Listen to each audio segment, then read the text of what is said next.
This is Malia.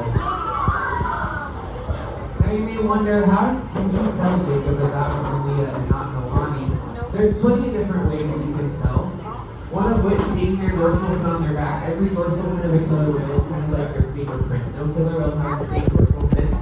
As well as their eye patches, those white parts of their body on their face, those big white patches. Malias are really narrow, almond shaped, where Milanis are more ovular, a little thicker. Very nice. Anywhere where the black and the white meat on the killer whale is unique to them, which is really awesome.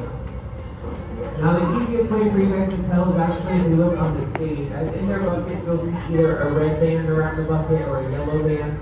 Every whale is actually assigned a color here. That's just how we can tell which bucket's which. So Milani is yellow and Malia is red. Now pretty cool across the way, you just saw Haley dump about 3 gallons of water into Malia's mouth. We've actually trained our whales to swallow fresh water and they actually will drink it. Now the whales don't need that for survival. We've actually just trained it just so they get a little extra hydration, just like with us, it never hurts. They actually will get all of their fresh water from the fish that they eat.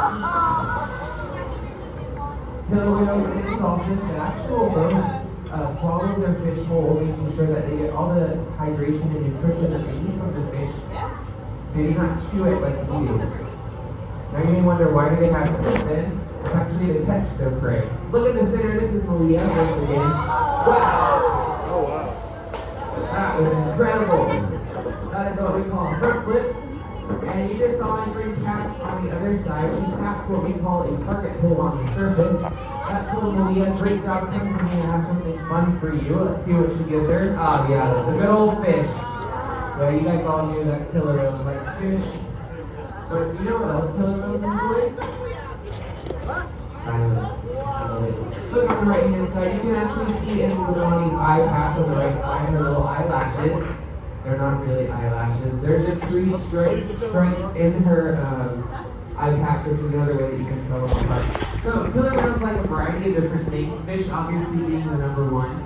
But we've actually conditioned or trained them to enjoy other things. Just like humans, we enjoy back rubs. So do killer whales. Yeah, we actually will build relationships with our whales, with the trainers and the whales.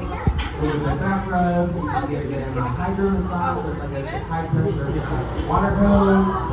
We can give them handfuls of ice or sugar-free, flavor-free jello. Every whale's a little bit different and they all enjoy something different, just like with us humans.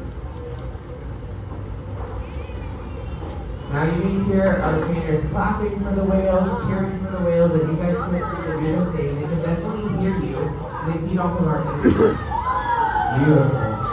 That's what you hear we call a breach. It's one of those behaviors that killer whales will use for a variety of different reasons. They have a really big itch on their belly or on somewhere in their body. They don't have hands and arms like us where they can scratch it. So they'll actually do those breaching behaviors to kind of get that itch scratched, which is pretty cool. It's also if they're hunting, that's a way that they can stun their prey. The prey gets stunned and then they go hunting. Oh, beautiful, listen in.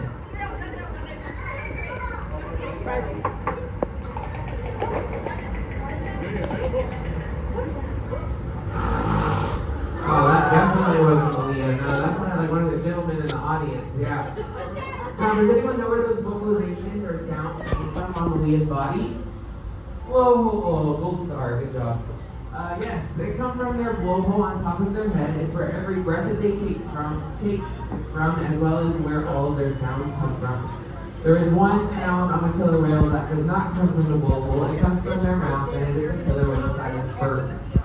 Yes, even the girls burp here. Even Cheryl on the stage, yeah. Very nice.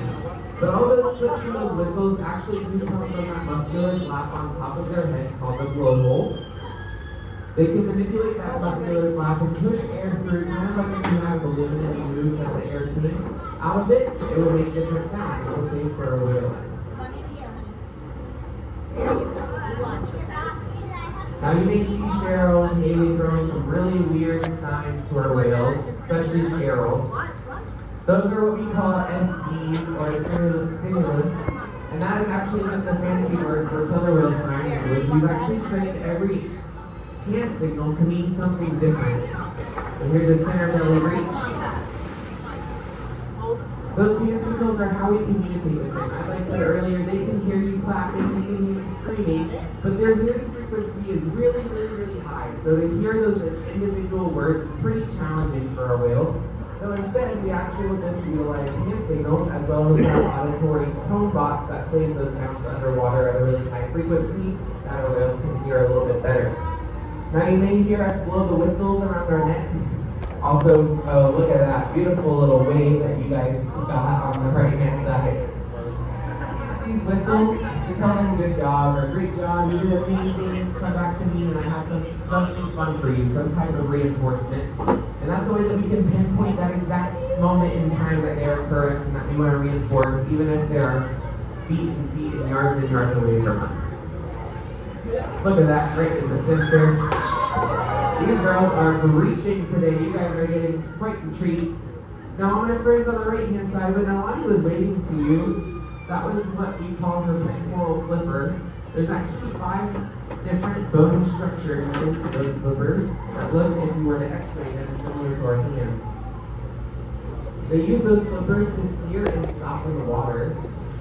And those are their only flippers on their body. They do, in fact, have fins, though, on their back and on their tail flukes, those flukes on their tail. And the difference between a flipper and a fin is actually that flippers have bones and fins and flukes do not. It's all cartilage-like material similar to like our noses and our ears. Over on the right-hand side, there's a beautiful wave of her pectoral flippers.